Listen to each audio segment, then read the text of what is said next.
Hi,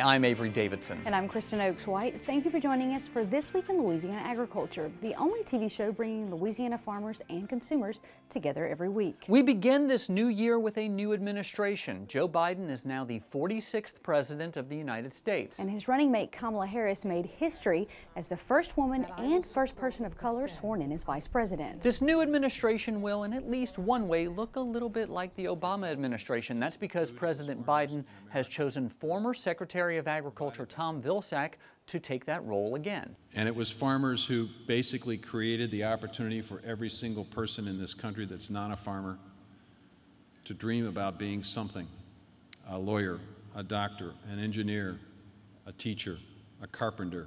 And there will be a direct Louisiana connection in the Biden administration. 2nd District Congressman Cedric Richmond will serve as a senior advisor to the president. Governor John Bel Edwards called a special election for March 20th to fill the vacancy created by Richmond taking that position in the West Wing. However, there is another vacancy in the Louisiana delegation, one we did not expect. 5th District Congressman-elect Luke Letlow died December 29th from complications due to COVID-19. That special election on March 20th is when voters will fill that seat. As of now, there are only 2 announced candidates to fill the 5th District seat: Democrat Candy Kristoff of Alexandria and Luke's widow, Dr. Julia Letlow, who is running as a Republican. Letlow says she and Luke were a team and had great plans for the district. You know, Luke and I were lockstep with each other, as you often are with your spouse. We've been best friends for the last 8 years, and he had some really strong connections with the ag community. He was a fighter. He and Dr. Abraham, you know, really did a lot to help the ag community, and he instilled that love in me and that passion to want to move that forward and really be a champion for the agriculture community. That would be something that I would carry forward in Washington. Former 5th District Congressman Ralph Abraham has endorsed Letlow, as has House Minority Whip Steve Scalise. Again, that special election set for March 20th. Farmers and ranchers here in Louisiana and across the country connected virtually for the 102nd American Farm Bureau Federation annual meeting. It was during the opening session that the American Farm Bureau honored retired Louisiana Farm Bureau President Ronnie Anderson with the Founders Award. Jonna Miller has that story. COVID put him in the hospital. He walked out 78 days later. Ronnie Anderson personifies what it means to be Farm Bureau strong. There were only a couple of cases in Baton Rouge at the time that I got COVID, and they really didn't know what to do with it.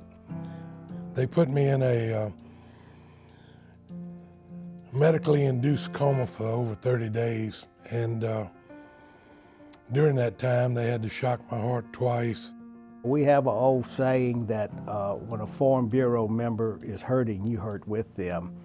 And members from across the state rallied. We prayed for Ronnie and Vivian and their family. With 31 years of service, Ronnie Anderson is the longest serving president of the Louisiana Farm Bureau. He was a member of the AFBF Board of Directors for 30 years and executive committee member for 8 years. I've been president of Farm Bureau through about 6 or 8 different governors, and it's amazing how great the Farm Bureau reputation was with these elected officials. Commissioner of Agriculture, Insurance Commissioner. Anderson credits volunteer leaders with Louisiana Farm Bureau's success. During his years as president, it more than doubled in size and won top honors at the national level. He has received many personal honors as well, named Man of the Year in Louisiana Agriculture in 1995 and Agricultural Alumnus of the Year by LSU. I've known Ronnie for 30 years, and he's always been very thoughtful and would always take a consensus of which way the board and an organization would go. Anderson's leadership style was honed over the years, beginning as a parish president in his 20s. His institutional knowledge and qualities as a leader were invaluable to AFBF. Ronnie was just naturally a leader, in my opinion, in the American Farm Bureau and on that board. When I became president 14 years ago, Ronnie Anderson was one of the first people to really take me under his wings and coach me up about American Farm Bureau, and not only the politics, but bring me up to speed on the things we do and the reasons that we do things. And he just kind of mentored me. When you can be a president of a state farm bureau organization for that number of years and be able to do the things that he has done, not only his accomplishments, but his leadership and the leadership development around him, I think that's really what Farm Bureau is all about, is being a leader, but also developing leaders for the future and understanding what it takes to get an organization to the future. Now that he's retired from Farm Bureau, Anderson wants to spend more time on his farm in Ethel, Louisiana. He raises beef cattle and has a soft spot for horses. I started breeding horses years ago, and I'm a collector. Instead of, getting rid of those things and selling them, I kept a lot of them, and I've got way too many now, but it's something to play with. At one point, it was looking grim that he would recover from COVID-19 and go home, but he did, for which he is grateful. I really think the prayers and concerns of all my friends and Farm Bureau friends especially made a huge difference. Anderson will receive another honor in a couple of weeks, March 4th to be exact, induction into the Louisiana Agriculture Hall of Distinction. It's an honor well deserved. It certainly is. And Ronnie Anderson was not the only person from Louisiana recognized at the American Farm Bureau Convention. Louisiana Farm Bureau Young Farmers and Ranchers Achievement Award winner Philip Tomlinson made the top 10 for the same award on the national level. Louisiana Excellence in Agriculture Award winner Camry Martin also competed in her event virtually. Thanks for all of your hard work. You represented us so well, and we're so very proud of you. Louisiana crawfish farmers are starting to get a bit of a cold shoulder from Mother Nature. Yeah, it's all because of these cold temperatures we've had recently in the mornings. David Savoy, chairman of the Louisiana Crawfish Promotion and Research Board, says his workers were hauling in about 5 to 6 sacks of crawfish each and every day before the latest cold fronts. Now, since then, those same workers are only hauling in about 1 to 1.5 sacks per day. Savoy says while the afternoon warm-ups into the 70s are helping, the temps just are not staying up long enough, and that's keeping the crawfish from coming out. That said, Savoy says he's happy to see demand is up, and many restaurants right now are offering crawfish to go. So call and eat some. Well, we're always looking for fun ways to show you how agriculture fits into your daily life. Twila's Neil Malasaw found a husband and wife team that have distilled that nicely for us. This week he takes us to Baton Rouge Distilling, where engineering and agriculture meet in the most fun way possible. It pours clear, but that's only after a lot of work to get it there. Ricky and Natasha are co-owners of Baton Rouge Distilling, who started the company 5 years ago as part of a burgeoning movement of small batch distilleries. Ricky, an engineer by trade, got the idea after touring more famous ones in Kentucky. You know, the engineer in me says this is a recipe, this is going to happen this way, but the taste sensory of distillation I've learned is pretty important. You know, when you're distilling, you're tasting, because you're separating all the alcohols based on temperature, and you're going to have some acetones that you don't really want to drink, and then the ethanol in the middle is what you want to drink, and trying to make those cuts of what you're going to keep and, you know, what you're going to put in the barrel and what you're going to discard. That's kind of the artistic piece of it. Natasha works up front and is the company's mixologist. COVID has shut their tasting room nights down for now, but it's given them time to re-gear. A native of France, Natasha says their libation culture has influenced Baton Rouge Distillery's unique approach. What I tell people is like hard alcohol, whenever you have like a family dinner, usually you're going to have that, what they call the digestif at the end. It's kind of like the little shot of something just kind of help you digest your food and all that stuff. And as a kid, they just let you get a sugar cube and just dip in whatever they were drinking, and you could eat that sugar cube. But you were allowed to have a taste. That was proportional to your age, but you were allowed. Nothing was presented as evil as far as alcohol. So it's always, to me, part of food, and alcohol was always enjoyed with food. Like wine was always paired with something. Agriculture is an important part of their operation. They get their grains and berries from a central Louisiana farmer and are constantly experimenting with new local ingredients. In addition, the spent grains that come out of this production are used to feed local cattle. We have mostly rye, because legally you have to be over 50% rye to call it a rye whiskey. And then we added some barley for flavor and starch conversion. You'll have to act fast if you want to try their award-winning strawberry brandy. It's almost sold out. Even if you miss it, there's something new bubbling you'll likely want to try soon. For This Week in Louisiana Agriculture, I'm Neil Melanson. Right now, COVID restrictions have the tasting room closed, but there are still ways to get their products online. We'll link you over to that on our website at twilatv.org. Still to come on Twila, who's a good dog? Who's a good dog? Oh wait, who's the best dog on the farm? We're gonna show you right after this. But first, we hang out with a couple of ladies who are as cool as cucumbers in the latest edition of Field to Feast. Stay with us.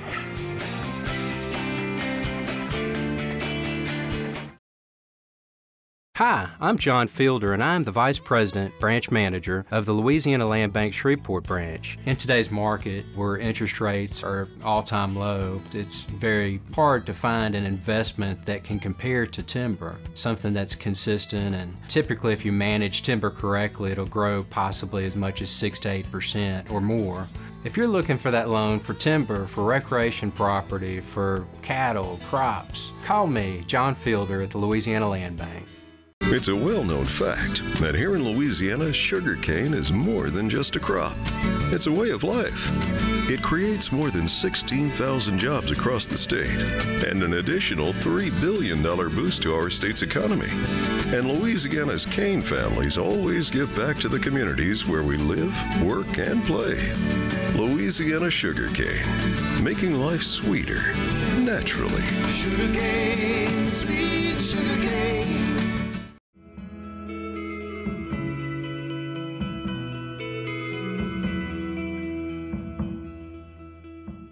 I'm a farmer. I am a farm wife. I am a cowboy. I am a grass farmer. I'm a businesswoman. I'm a conservationist. I am an advocate. I am a voice for Louisiana farmers. I'm always learning. I'm a husband. I'm a mom. I am a dad. I'm a granddad. I am a consumer.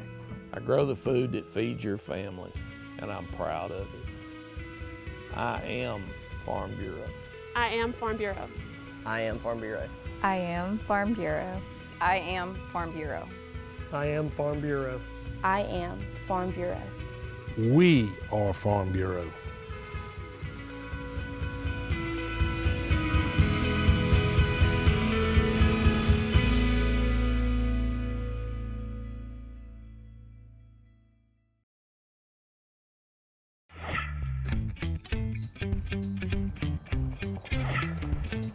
Welcome to Field to Feast, where we profile Louisiana and its local ingredients. This morning we're in Pride, Louisiana to visit with the canning chicks, and we're going to learn best techniques for canning and pickling. Field to Feast with Jennifer Finley is brought to you by the Louisiana Crawfish Promotion and Research Board, Louisiana Crawfish, ask before you eat, and by the Louisiana Beef Industry Council, beef, it's what's for dinner, and by the Louisiana Rice Promotion Board, think rice.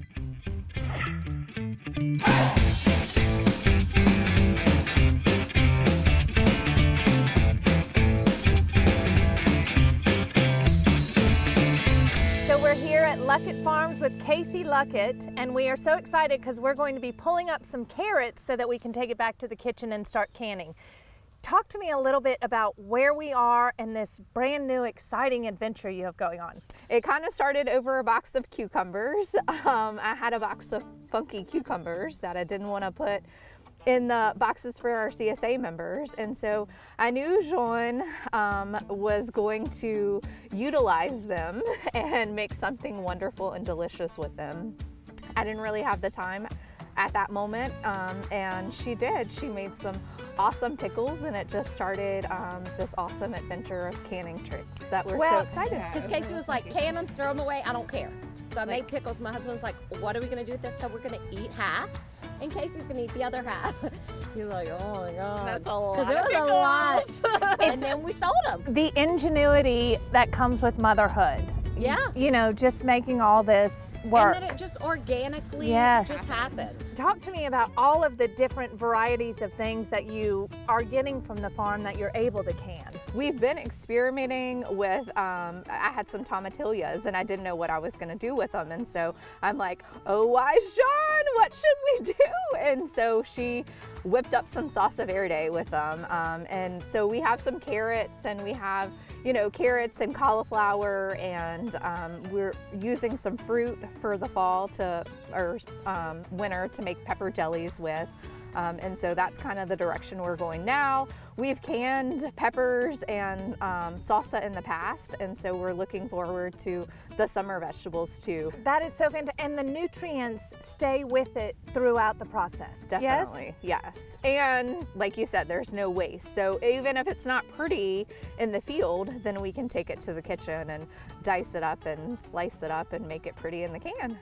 I just think this sounds so exciting. One thing you have to help me with is, you know, my boss Avery, and your pickles, these pickles are his favorite. So I'm in big trouble if I leave here without them. You're probably gonna have to bring some home for the whole Twila team, since I know everybody there, they're probably gonna want some of the goodness, all of them. I emptied my trunk, so I'm ready to do just that. I'm so excited about all of this. Is this a dream come true for you? It is, it really is. It's been really fun, and it's not work because I'm enjoying it. I think we both are. Well, I don't know about you guys, but I'm ready to take all of these wonderful carrots and head back to the kitchen. All right, let's do it. Landowners are minding the Louisiana forest for our grandchildren. A place for wildlife, recreation, lumber for homes. It's the right thing to do. Forestry, covering half our state, all of our hearts.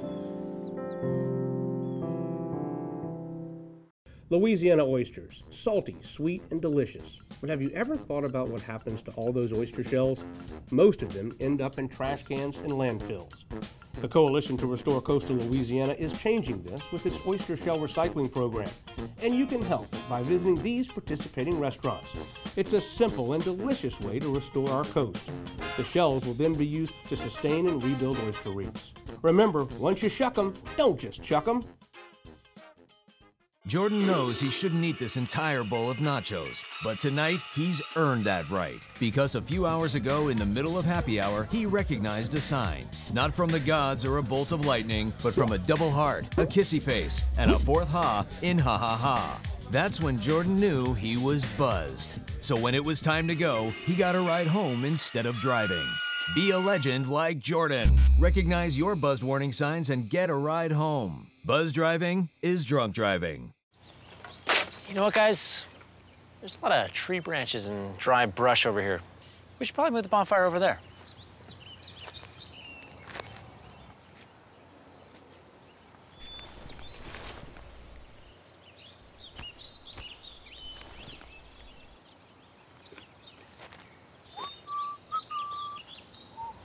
I'm guessing Smokey liked that idea.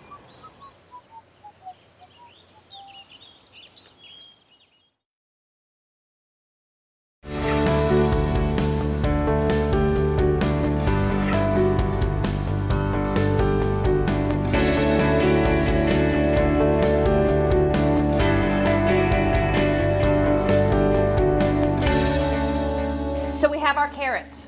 Yes. What's going on? Okay, so today we are going to pickle some carrots. This is a very easy, basic little recipe here. We're gonna make a brine with some vinegar, some water, a tiny bit of sugar, some salt. We're gonna, of course, add some garlic that we also just freshly picked, and some red pepper flakes. Oh, we might add some mustard seed in there too, just for good measure, okay? And that's kind of how this works. Like, it's taste as you go. Now, we're doing home kitchen for us today, but when you're canning for sale, you have a different set of protocols, or how does that work? Well, we abide by the food safety guidelines always, okay? Of course, it's wash your hands, wash your hands, wash your hands, make sure you have a clean kitchen, a clean working area, everything. Just cleanliness is just, of course. Godliness. Food is like our love language, and that's how, you know, that's how we show people that we love them. That's how I show people that I love them. I'm gonna make you a bread pudding, or I'm gonna bring you a meal. If you're down, I'm gonna drop food off. That is how I show my love language. I also love to do things in bulk. It's just how I'm programmed to be. So when you're pickling something, you wanna create just a delicious brine, kind of like we did with the onions, like we did with the melitol, with the pickles, with the green beans, with the turnips and beets. So it's kind of like your delicious brine, add whatever. Yes. I like, if I'm having something pickled, I like it to be a firm vegetable. The firm pickles, the firm green beans, the turnips, those are all, and so think about it. It's your choice as what you spend your money on. Do you want to spend $5 on a bag of potato chips or $5 on a jar of melitol? Because you can have your sandwich with a side of melitol. You can have your sandwich with a side of green beans or pickles. And you know, it's just kind of making better healthy choices, especially with the new year and all of everybody's, you know, all of their... This might very well be my new favorite food of 2021. Hands the melitol? down. Well, and you know, the Canning Chicks melitol. We experimented with the melitol because we weren't sure that we were even gonna, did we want to blanch it first? Did we want it crunchy? Did we want it, you know, firm? Did we want it not as crunchy, etc.? So one thing that the Canning Chicks have no problem doing is just pouring things right down the drain if they don't work out. So pickling is just a way to preserve your food. You use it through either fermentation or with vinegar. Okay. Okay, and you don't necessarily have to can or process something that you pickle. Okay. You can put it in the refrigerator. Okay. And it can keep. The reason that you can something in a water bath or pressure canning is just so it will have a longer shelf life. And so it will not utilize space in your refrigerator, okay? Not everyone has multiple refrigerators. You may want other things than just canned goods, unlike Casey and I's refrigerator. Our refrigerator is full of canned goods, and we love that, okay? That might be too much for some people. They might not have the space for that. So in order to have the ability to put it in your pantry or cupboard and have a longer shelf life, you can it. Well, I am so excited to stay in the kitchen with you guys and continue this process. But for all of those watching that would like to try your products, how do we get them? How do we get in touch with you? We have a website. It is www.canningchicks.com. You can order it on there. They will have shipping options available, delivery or pickup options available, but it is www.canningchicks.com. Well, that's fantastic. And also, if you would like any more information about this or to have a link over to their page, you can visit us at twilatv.org. Thank you for joining us today for Field to Feast. And ladies, thank you so much for including me in your kitchen. Loved it. Field to Feast with Jennifer Finley was brought to you by the Louisiana Crawfish Promotion and Research Board, Louisiana Crawfish, ask before you eat, and by the Louisiana Beef Industry Council, beef, it's what's for dinner, and by the Louisiana Rice Promotion Board, think rice. So the bread and butter pickles from there, apparently they are like thebomb.com because my mother like ate half a jar right away. Well, like I wouldn't stand a know chance. because I didn't get any. How did you get some and I didn't? I have connections. I have connections. Okay, connections. Paid connections. I may have bribed someone. Appreciate that, Canning Chicks. We'll I would hook have you up. liked some. Yeah. Well, for the last 3 years, the American Farm Bureau has awarded a prestigious honor to one of the hardest working four-legged friends on the farm, the Farm Dog of the Year. In this week's heartwarming Twila Boost, we introduce you to the winning pup, a 5-year-old Australian Shepherd named Bendy. I think we have a friendship, really. We do a lot of things together, and she's a big source of joy in my life. And certainly has taught me to be grateful and have an attitude of gratitude with a lot of things.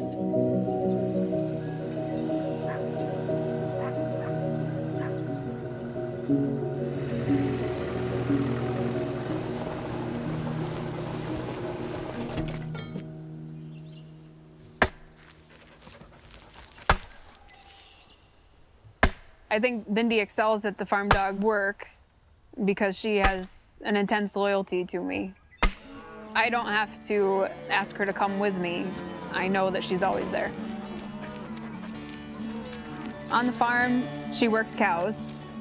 For us, that could look like moving a cow from inside to outside the barn. We'll go out on pasture and make sure everybody's okay. If there's somebody that needs to come in, she can help gather them up and bring them down. When I'm feeding the cows on pasture, she drives them away from the feed trough so that they're not crowding me when I'm going to feed grain.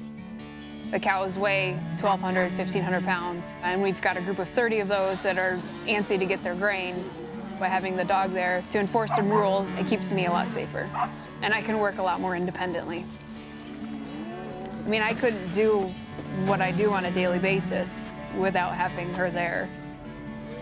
It helps us work efficiently, but it also keeps me safe.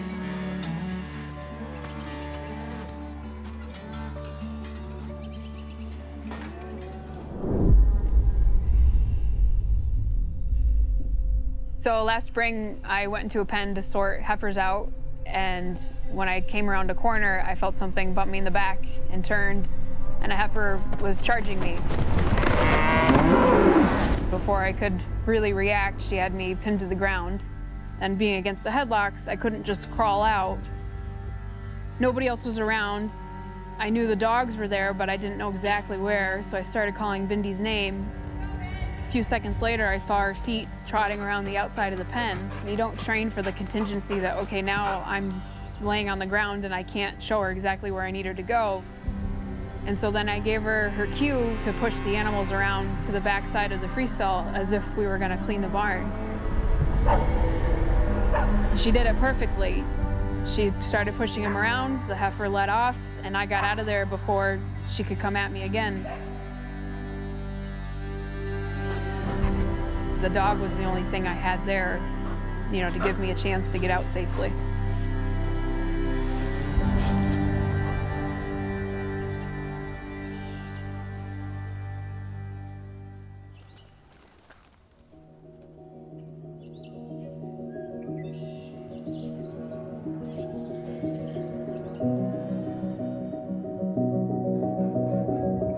She's more than just a tool on the farm.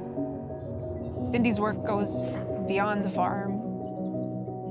At the end of the day, Bindi is almost my constant companion. Her joy and quirkiness and craziness, I couldn't imagine that not being there.